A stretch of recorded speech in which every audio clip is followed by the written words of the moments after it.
Factory হয়নি, কোন মমতা ব্যানার্জি অভিষেক ব্যানার্জির করা মামলাতে নয়, নওশাদ সিদ্দিকীদের মতো গুটি কয়েক মানুষ মামলা করেছে বলে এখনো কবরস্থানের পবিত্রতা রক্ষা হচ্ছে। এটা জানিয়ে দিতে চাই যে সুতরাং যে তৃণমূলের নেতারা আইএসএফ কে নিয়ে অ্যালার্জি, আইএসএফ আসলে অসুবিধা হয়ে যাবে, আইএসএফ এর নেতৃত্বের উপর আক্রমণ করছেন, তাদের বলতে চাই আপনার পূর্বপুরুষের কবরটা মমতা ব্যানার্জি সুরক্ষিত করেনি, নওশাদ সিদ্দিকীর মামলা করায় সুরক্ষিত আছে, এটা মাথায় রাখবেন। কালকে যদি আপনি বিপদে পড়েন মমতা ব্যানার্জি আপনার পাশে দাঁড়াবে না, আপনাকে ছেড়ে চলে যাবে, নওশাদ সিদ্দিকী এসে দেখবেন আপনার পাশে দাঁড়াবে। তাই যারা মমতা ব্যানার্জির বুলিতে, মমতা ব্যানার্জির কথা শিখানো কথাতে আইএসএফ কে দমানোর চেষ্টা করছেন, আইএসএফ কে হারানোর চেষ্টা করছেন, আমি শুধু তাদের এতটুকু বলছি, আইএসএফ জিতা হারার জন্য রাজনীতির ময়দানে আসেনি, সমাজ ব্যবস্থা পরিবর্তনের জন্য রাজনীতির ময়দানে এসেছে। আর আপনি যদি আইএসএফ কে হারান, আইএসএফ হারবে না, আপনার ছেলের ভবিষ্যৎটা হারবে, এটা মাথায় রাখবেন, লিখে রেখে দেন।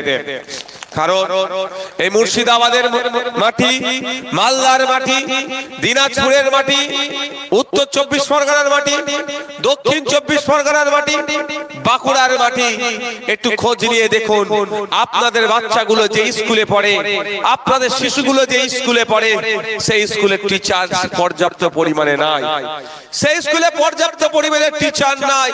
টিচারের পরিবর্তে কি দেখতে পাচ্ছি, পার্ট টাইম তো টিচার পাচ্ছেই না, তুলনামূলক কিছু জায়গাতে আছে, যদিও তাদের সাম্মানিক দেওয়া হচ্ছে না ঠিকঠাক, সমকাজে সমবেতনও দেওয়া হচ্ছে না। আমি বারবার এটা দাবি করেছিলাম, বিধানসভার মধ্যে আওয়াজ তুলেছিলাম, কিন্তু ইদানিং কালে কি দেখছি, 300 বাচ্চা আছে, 300 বাচ্চা আছে, 2টো টিচার দিয়ে চলছে, তাহলে শিক্ষা ব্যবস্থাটা কি হবে? এই জয়পুর ব্লকে 3টে টিচার দিয়ে শিক্ষক চালাচ্ছে, যেখানে ছাত্র সংখ্যা 373 জন ছাত্র ছাত্রী আর শিক্ষক মাত্র 3 জন, হবে কি করে চলবে বলুন? এই দুরবস্থা হচ্ছে।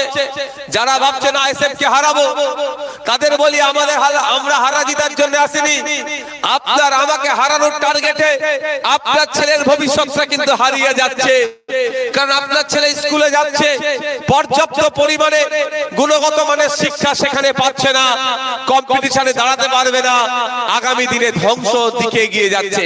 তাই আইএসএফ কি প্রশ্ন করছে, যাকে ইচ্ছা ভোট দেবেন তাকে দিন, যাকে আপনার ভালো লাগবে তাকে ভোট দেবেন, সেখানে আমরা কোনো সমালোচনা আলোচনা করব না, কিন্তু আপনাদের বলবো দিনের শেষে স্কুলের টিচার আছে নাকি এটা ভেবে একবারই ভোটটা দেবেন।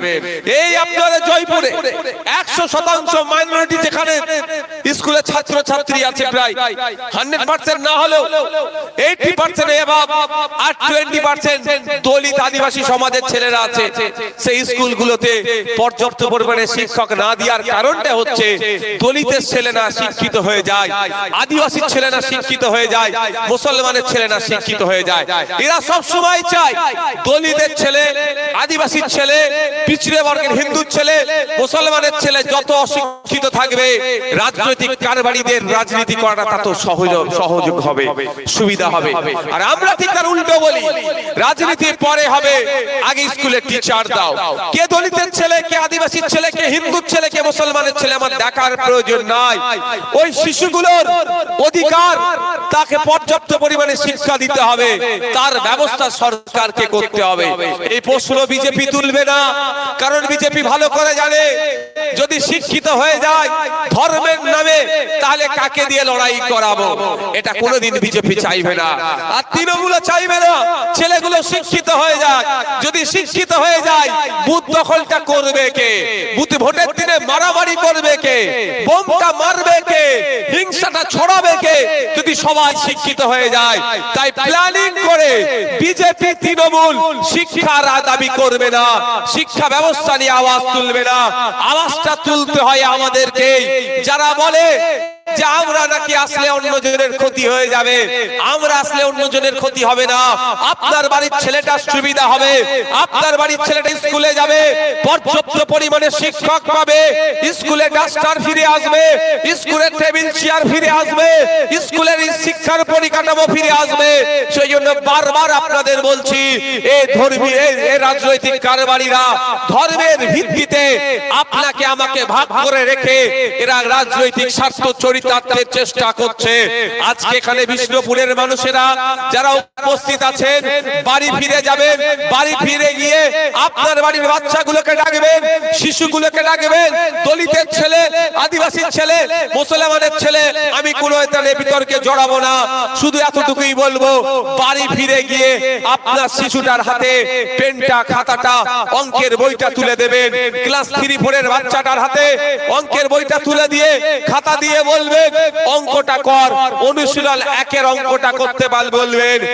আপনি দলিত, আপনি আদিবাসী, আপনি মুসলমান, আপনার জন্য মমতা ব্যানার্জি আছে বলে, আপনার জন্য নাকি শুভেন্দু অধিকারী আছে বলে, যার জন্য যাই আছে থাক, আপনার বাড়ির ছেলেটিকে একটু চেক করে দেখুন। এই মমতা ব্যানার্জি, এই শুভেন্দু অধিকারী মিলে আপনার বাড়ির ছেলেটাকে এগিয়ে নিয়ে যাচ্ছে না, ধ্বংসের দিকে ঠেলে দিচ্ছে। আপনি নিজে একটু পরীক্ষা করে দেখে নিন, দেখতে পাবেন এই মমতা ব্যানার্জি, এই শুভেন্দু অধিকারী মিলে আপনার বাড়ির বাচ্চাগুলো, শিশুগুলোর ভবিষ্যৎকে কেমন ধ্বংস করেছে। 100 জন যাই 3-4 এর বাচ্চাকে বই খাতা তুলে দেবেন, পেন তুলে দিয়ে অঙ্কটা করতে বলবেন, আপনারা দেখে নেবেন 90 জন শিশু ফেল করছে। ওই 90 জন শিশুটাকে দলিতের ছেলে, আদিবাসীর ছেলে, হিন্দু গরিবের ছেলে, মুসলমানের ছেলে।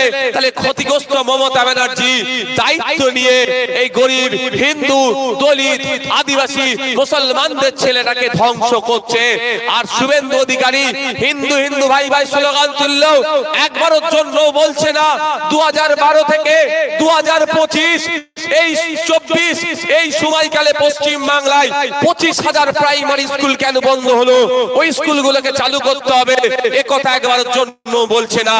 যে 25,000 প্রাইমারি স্কুল বন্ধ হয়েছে, শুধু মুসলমানের ছেলে পড়ে এই ধরনের ব্যাপার নয়, বা শুধু হিন্দুর ছেলে পড়ে এই ধরনের ব্যাপার নয়, শ্রমজীবী মানুষের ছেলে পড়ে, যারা দিন গেলে হয় খুব বেশি হলে 300 টাকা ইনকাম করে, 350 টাকা ইনকাম করে, 250 টাকা ইনকাম করে, তাদের ছেলেগুলো ওই সরকারি প্রাইমারি স্কুলে পড়তো। 25,000 স্কুল পশ্চিম বাংলায় বন্ধ হয়ে গিয়েছে। এর বিরুদ্ধে শুভেন্দু বাবু একটা কথাও বলবে না, কারণ শুভেন্দু বাবু জানে দলিত হিন্দুর ছেলেটা বা আদিবাসীর ছেলেটা যদি শিক্ষিত হয়ে যায়, শুভেন্দু বাবুর হয়ে লড়াইটা কে করবে। আর মমতা ব্যানার্জি এই জন্যই বন্ধ করে দিচ্ছে স্কুলগুলো। যদি এই মুসলমানদের ছেলেগুলো, দলিতের ছেলেগুলো, আদিবাসীর ছেলেগুলো যদি শিক্ষিত হয়ে যায়, ওদের রাজনৈতিক কারবারটা বন্ধ হয়ে যাবে। মানুষকে বোকা বানিয়ে তাহলে ভোট আর নিতে পারবে না। এই টুসু পর্বর সময়, ধর্মীয় উৎসবের সময়, রমজান মাসে মাথায় হিজাব লাগিয়ে ভোটটা চেয়ে নিলেই মনে হবে এই আমার বড় দরদি। কিন্তু যখন শিক্ষিত হবে, প্রশ্ন তুলবে দলিতের ছেলে, আদিবাসীর ছেলে, মুসলমানের ছেলে প্রশ্ন তুলবে, শিক্ষা কোথায়, কর্মসংস্থান কোথায়, চাকরি নাই কেন। ওই জন্য শিক্ষিত না হতে পারে তার শুরুয়াতটা আপনার এলাকার স্কুল থেকে, আপনার এলাকার প্রাইমারি স্কুলগুলোকে ধ্বংস করে দিচ্ছে। তা বন্ধুগণ, একটু খোঁজ নিয়ে দেখুন, বাড়ি চলে যাবেন, মাইকের আওয়াজ যাচ্ছে, বাজারে যারা আছেন তৃণমূলের নেতাদের বলবো, যদি আওয়াজ শুনেন আপনারা বাড়িতে গিয়ে আপনাদের বাচ্চাগুলোকে জিজ্ঞাসা করবেন। তৃণমূলের কুচো নেতাদেরকে বলছি, 20 পয়সা যাদের দাম নাই পার্টির কাছে, সেই নেতাদেরকেও বলছি, আপনারা নেতাদের জন্য, আপনার অভিষেক ব্যানার্জির জন্য